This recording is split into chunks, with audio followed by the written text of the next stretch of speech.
Renaud Camus est familier des États-Unis.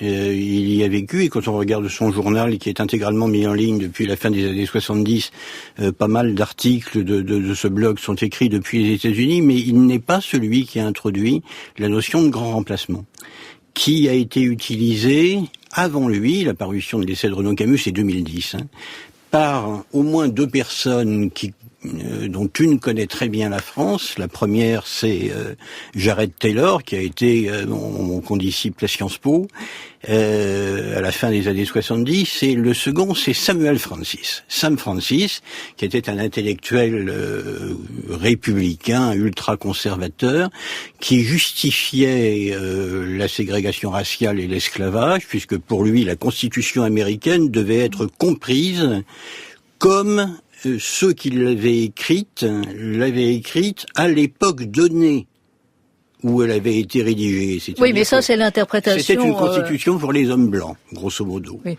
Et Sam Francis, déjà, ça lui a valu pas mal de problèmes au sein du Parti républicain, avait théorisé le fait qu'il existait un privilège des minorités et que petit à petit, ces minorités étaient en train de prendre le contrôle sur une population blanche qui allait déclinant.